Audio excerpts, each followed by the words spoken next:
Yeah. Lil Brunson back at you with the back at you, and I am the best reporting on the Eagles. They panicking. They are panicking. They panicking. Shout out to all the content creators. I'm going to get some shout outs real quick, man, because I love what y'all do. Shout out Bad Dog. Shout out Entertainer. Shout out Fisk. You know what I'm saying? Shout out my guy, One Giant Rebuttal. You know what I'm saying? Shout out Kid Blue. Shout out Copizzle. Let's talk about some Dallas guys right now. Shout out Law. Shout out Mark Holmes. Shout out Vach. You know what I'm saying? Shout out Okoye. You know what I'm saying, man? Even Michael Anthony, where's the fitness? Shout out to you. Shout out to 500. Shout out to EDP. You know what I'm saying? Shout out to Shakes. Shout out to the Eagles community. You know what I'm saying? Shout out to all y'all. Shout out to Bashir Randall. Shout out to everybody that's doing their thing. Fresh, Philly Mike. You know what I'm saying? Shout out to the coach. You know what I'm saying? Shout out, bro. Shout out to y'all. Because what y'all doing is, you know what I'm saying? Shout out Ed Oliver. You know what I'm saying? What y'all doing is y'all making these dudes sweat. They sweating. And I predicted this a long time ago. They sweating. Jordan Rand is just the latest example of the media sweating. The latest example.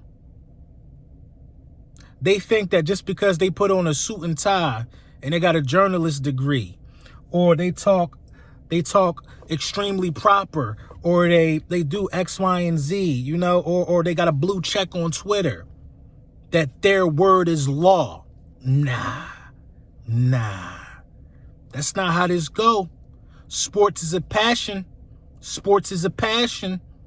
I seen more educated sports talk in barbershops than I seen from a lot of these beat writers who just jump this from skin to skin. Pause. Yeah. A lot of these beat writers who just hop around from pole to pole, giving a popular take.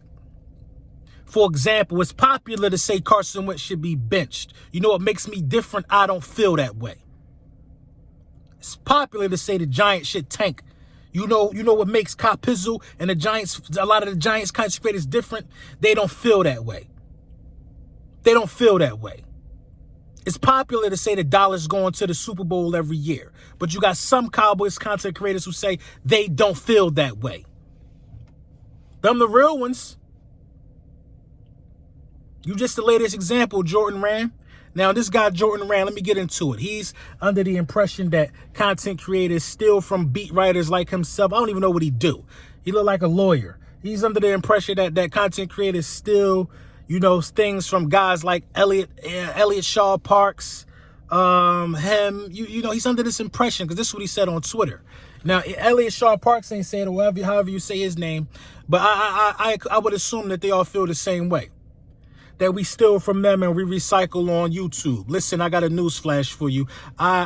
Listen, I got a little black book of things I've said first. Then they came out on Twitter and Instagram.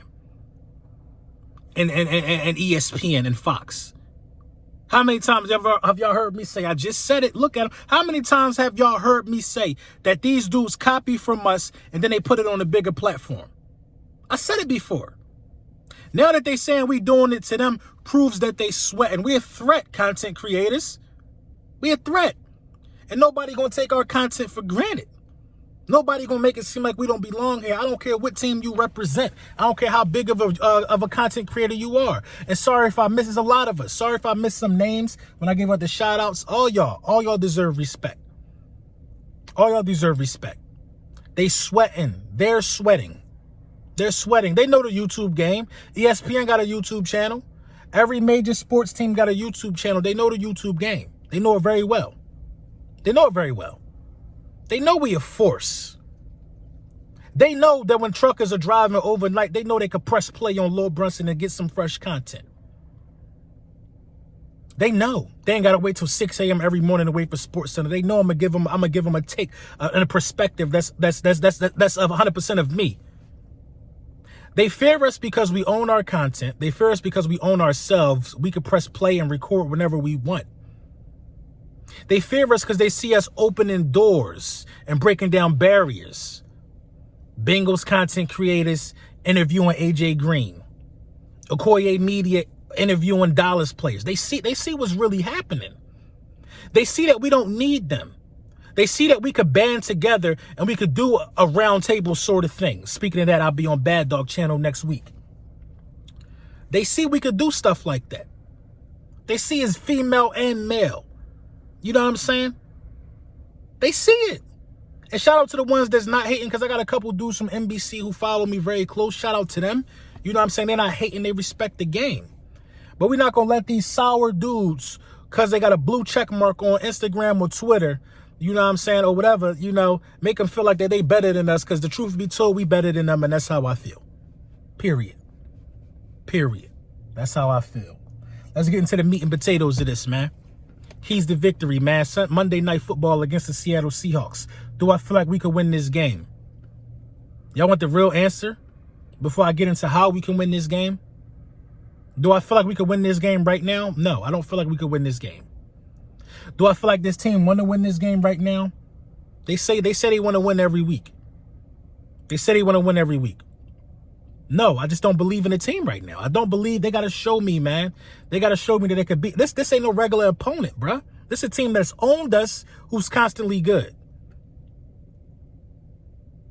The first key, Russell Wilson had 2 bad games in a row. He just broke out of the funk.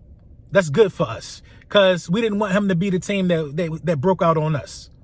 The first key is to make Slay got it. No. It ain't even about Slay. You got to put somebody over the top of DK Metcalf. If there is one situation to where DK Metcalf is running free, one-on-one without a safety, Jim Schwartz need to be fired. DK Metcalf is a game breaker. And speaking of DK Metcalf, we not worried about you saying that Jalen Hurts should be starting over Carson Wentz. We're not worried about that, because I know what that is. That's the man crush y'all had on a dude who played well in college. I know what that is. And I'm not taking none of that. Y'all got this man crush on dude because he was good in college. Y'all want to see what he want to do so bad. Well, it is what it is. Did you feel the same way? Did you feel that Russell Wilson should have been benched when he just threw 4 interceptions in 2 games, when he looked bad as well? You didn't feel that way. I'm pretty sure. Carson Wentz needs to start having a little more anger in his body and speaking up for himself and letting people know that, hey, man, shit ain't that sweet, period. But anyway, you got to have safety help over the top of DK Metcalf at all times. You got to. You got to play balanced on defense in this game. You can't come into this game looking to completely shut down the run. You can't. Because teams adjust and we don't. Listen, we shut down the run first half of the Browns game. Second half, they start throwing the ball a little more, thus opening up the running lanes. And they ran for 100 yards in the second half of that game. Second key to this game is containment on Russell Wilson. Russell Wilson is probably the best passer outside of the pocket in the National Football League. Russell Wilson might be the best quarterback at the line of scrimmage that I've ever seen. Pre-snap, Russell Wilson might be the best that I've ever seen. You know what I'm saying? Watch the tape. Look at some of the things he does pre-snap, and you'll see what I'm saying. A lot of people don't do the things he do pre-snap, and you know, containment on him is key. I think we can create some type of bull rush up front, force him to get off his square so he just can't stand in the pocket. But you know he's lethal with the legs as well. Throws one of the prettiest deep balls in the game. You know the deep ball is coming. Containment on Russell Wilson. Those are the first 2 keys, obviously, is what we got to do on the defensive end to slow these dudes down. The third key will go to more towards the offensive side of things. You want to establish the run game. If the run is successful, you want to make them stop the run. You want to make them stop the run. If you're gouging this team with the run, it's your duty to start dialing up some play actions in this game. Getting Carson Wentz rolled out. I still didn't see Carson rolled out the pocket that much. I didn't see it in the Browns game. I didn't see an emphasis on that happening. Didn't see it.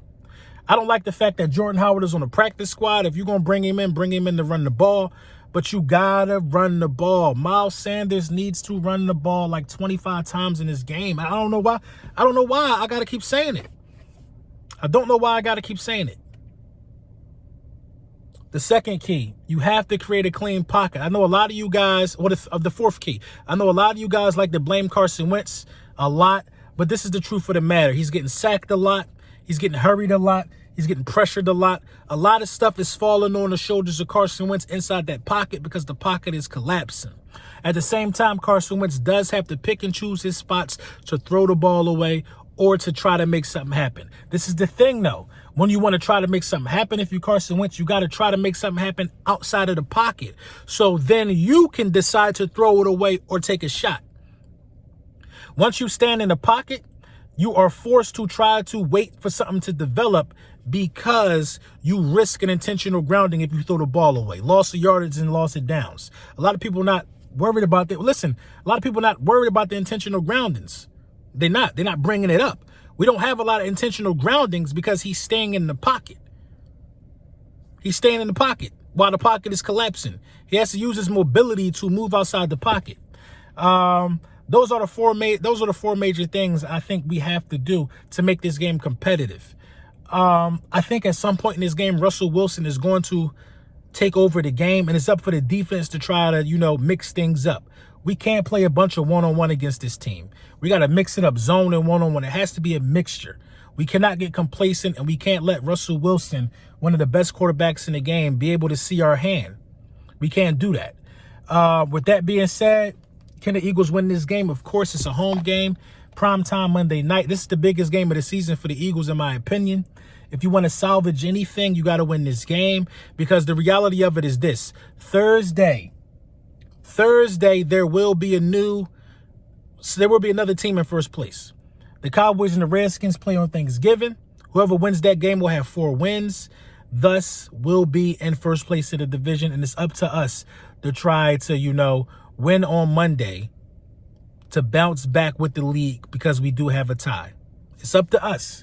If we lose on Monday, then we create a hole for ourselves that ain't impossible to get out of because we still got the Redskins and Dallas on the menu.